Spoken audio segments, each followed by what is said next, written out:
looking in the database, is prone to see the more exciting, more disastrous things than the more common things. And so when that was described, Courtney evidently took it to be applicable to the entire airport. And this is one of the things where Courtney did not have a trained analyst working it, and he was doing his own analysis. But it actually did happen. The sketch that viewer drew was very accurate to that one location in the airport. But what Courtney was asking mainly was, is there some way to prepare for disasters?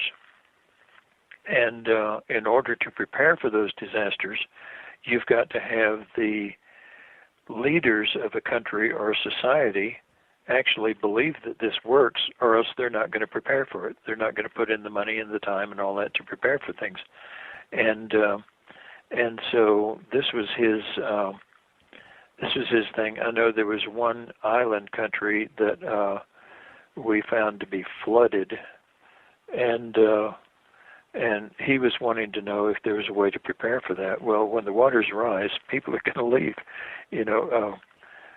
so does that really need to be prepared for? These are the few things that I remember about that project. There was another factor, Lyn. Yeah, there was another factor, Lyn.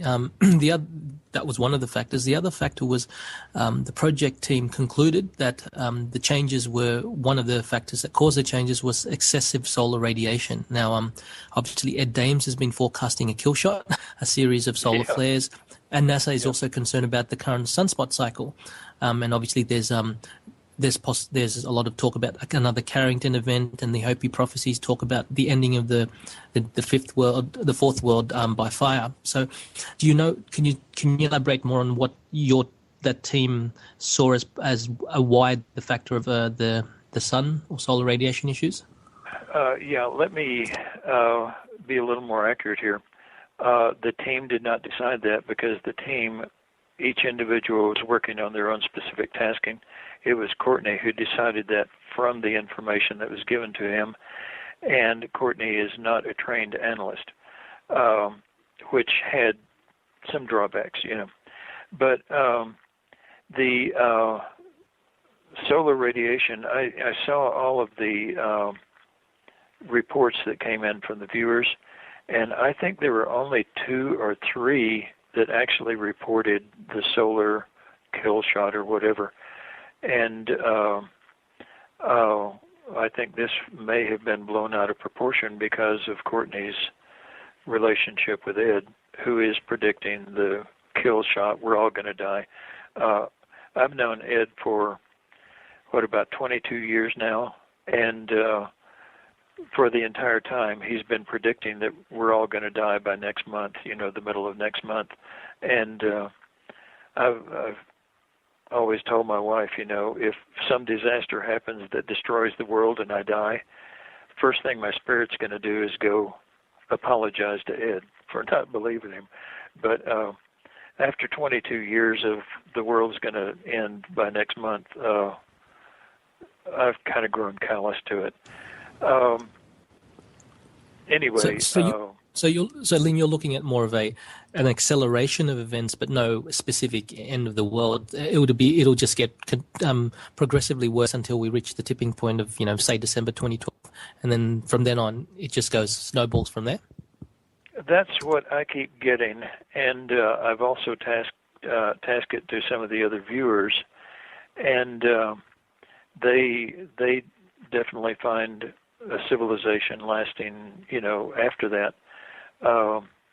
With cities, largely agrarian society, and so on. But, like I say, viewers are not 100% accurate. Can we change the future? I hope so. Will we change the future? I'm afraid we won't. But, I think something is going to happen. But a kill shot that's going to destroy the world, or, the Hale-Bopp comet coming around and dropping pathogens that's going to kill the world, and the sunspots, the only people who will live will be in the volcano tubes and all that, and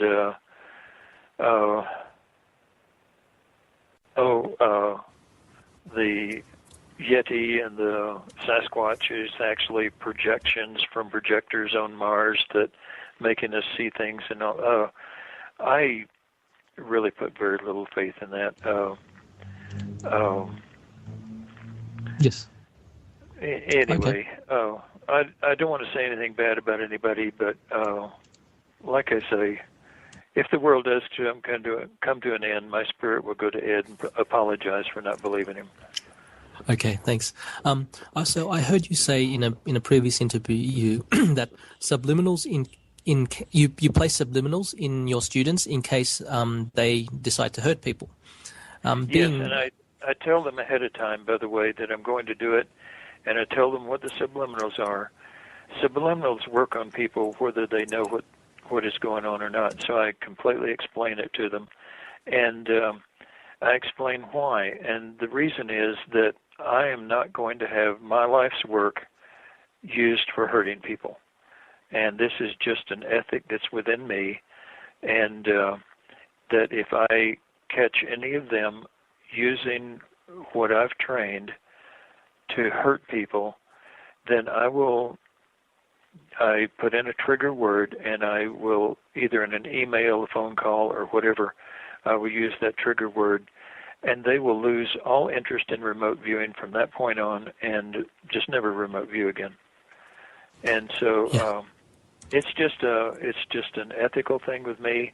I will not have my life's work used to hurt people. I agree, and being a teacher, you have some sort of responsibility to do that. But so being, I guess, learned in the subliminals area, have you noticed that in society today, there's a lot of subliminals coming around, especially from movies and TV shows. Some of the subliminals coming across include apocalyptic movies such as Alien Wars and A Killer Virus. A new movie called Contagion is just coming out. So I was wondering, we've talked slightly about the natural disasters, but there's also a potential from man-made disasters, perhaps intentionally done. Do you see anything in the future, and perhaps what the reasons for these subliminals coming out are? Oh, absolutely. And the subliminals are there all the way from the color of a package of product on the grocery store shelf decides whether you will buy it rather than the competitor's product and all that. Those type of subliminals in commercials, or even in television shows, there's the thing called product placement, and that is a label will be turned to the screen. You're watching the activity, and yet over there is a product label, and subliminally you see it, and it affects your desire to buy. You see it at a point in the movie where there's success or where there's something very inspirational. And, product placement is not just to put a product in the scene, but it's to put a product in a scene at a specific time which will make you identify with that product. As far as movies, there's a movie out called Top Gun, or it's a one that came out several years ago. But in this movie, two of these rookie pilots, are in the commander's office getting chewed out, and it's a very emotional scene. And right as they come out of the commander's office into the day room, into the main office of the military unit, a waiter walks by with a tray of drinks, which you're never going to have in a military office. You don't have a waiter in a military office. But anyway, this waiter walks by. One of them opens the door, hits the waiter, and he spills the tray of drinks. As the tray of drinks come down in front of the camera, there is one frame right as the tray is centered in the scene, where if you stop it on that one frame, there's a Pepsi-Cola commercial. And it's right imprinted into that one frame. By the next frame, it's gone. And that is enough to actually sell Pepsi-Cola. And there used to be laws in the U.S. about subliminals in advertising. The old thing about Ritz crackers used to have the word sex imprinted into them before baking. As it baked, you would not see the word anymore, and yet it was there subliminally. But yeah, subliminals are being used all the time. If you want to see the most drastic use of subliminals for absolute total mind control, there is a book called Dianetics by L. Ron Hubbard. It is nothing but mind control. I mean, just absolute brain screwing, if you want to put it that way. Yes. It is a study in mind control. I never advise anybody to read that book unless they are looking at it for that aspect, because if you read that book, the fact is that subliminals work on you even if you know what's going on. And so it's a very dangerous book. Yes, and Ron Hubbard actually is the founder of Scientology. Are you? Sorry? You say you are, or? No, Ron Hubbard, the person that you referenced, Ron Hubbard, was the founder, yes, correct. Yes. No, I'm not part of Scientology, no. But in regards to subliminals, it just makes me wonder why there's so many movies about viruses and the end of the world in the last 2 or 3 years on TVs and movies. The elite that we were discussing earlier, or the hidden powers, are you concerned with them thinking about doing some sort of population reduction possibly? Oh, yeah, I think that's in effect already. I think it's going on. But let's see, it's the Iron Mountain decree, or I forget the name of it. It's a document. It's a document that was produced by government, military, and industrial leaders, talking about how to reduce the population of the Earth and the need to do it. And I think it's in effect. I think everybody by now has finally conceded that those, not all those trails left by airplanes are simply contrails. The ones that stay for hours and hours and drift down to the Earth and actually leave chemicals.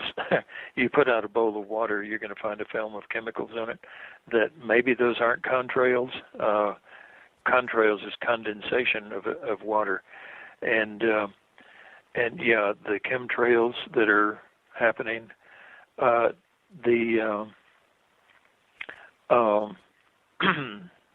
The different aspects of population control, they're there, and they're happening. Currently they're in a soft kill scenario. Do you ever see them going into a hard kill scenario? Actually, I don't, simply because that never has worked before.